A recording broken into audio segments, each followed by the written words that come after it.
Hi dears, നമ്മൾ ഇന്ന് പഠിക്കാൻ പോകുന്നത് ബേസിക് എലമെൻറ്റ്സ് ആണ്. നമ്മൾ മെഹന്തിയുടെ ഏറ്റവും കൂടുതൽ അറിഞ്ഞിരിക്കേണ്ട കാര്യങ്ങളാണ് ബേസിക് ആയിട്ടുള്ള എലമെൻറ്റ്സ്. അപ്പോൾ അതേതൊക്കെയാണെന്ന് നമുക്ക് നോക്കാം. ഫസ്റ്റ് വരുന്നത് ലൈൻസ് ആണ്.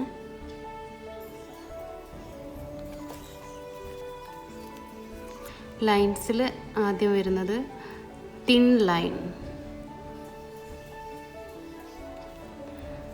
തിൻ ലൈൻ എങ്ങനെയാണ് വരയ്ക്കുന്നതെന്ന് നോക്കാം. നമ്മൾ കോമൺ ആയിട്ട് വരയ്ക്കാം.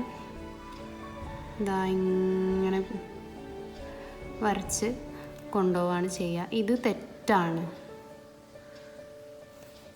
കറക്റ്റായിട്ടുള്ള മെത്തേഡ് എന്ന് പറയുന്നത് നമ്മൾ ആദ്യം ഇവിടെ ഒന്ന് സർഫസിൽ ടച്ച് ചെയ്യാം, എന്നിട്ട് പിന്നെ ഒന്ന് കോണ് പൊക്കി പിടിക്കാം, എന്നിട്ട് ഇങ്ങനെ പ്രഷർ ചെയ്തിട്ട് ജസ്റ്റ് ഇതാ ഇങ്ങനെ വലിച്ചു കൊടുക്കുക.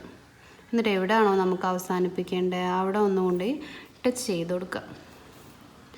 നമ്മൾ കയ്യിലാണെങ്കിൽ കയ്യിൽ ടച്ച് ചെയ്യരുത്, പൊക്കി പിടിച്ചിട്ട് തന്നെ ലൈൻ ഇങ്ങനെ കൊണ്ടുപോകണം. കണ്ടോ, ഇങ്ങനെ വെച്ച് കൊടുക്കുക. ഇതാണ് കറക്റ്റ് മെത്തേഡ്. അപ്പം നമുക്ക് ഒരേ ഡിസ്റ്റൻസിൽ ഒരേ ഗ്യാപ്പിലൊക്കെ ഇങ്ങനെ വരയ്ക്കാൻ വേണ്ടിയിട്ട് ഈസി ആയിട്ട് വരും. നമ്മൾ അടുപ്പിച്ച് വരയ്ക്കുമ്പം, അതായത് ടച്ച് ഇതേപോലെ വരയ്ക്കുമ്പോൾ നമുക്ക് ഇത്ര നീറ്റായിട്ട് ലൈൻസ് കിട്ടില്ല. ഏറ്റവും നീറ്റായിട്ട് കിട്ടുക ഈ ഒരു രീതിയിൽ ചെയ്താൽ. അപ്പോൾ എല്ലാവരും ഇങ്ങനെ തന്നെ പ്രാക്ടീസ് ചെയ്തിട്ട് പഠിക്കാം.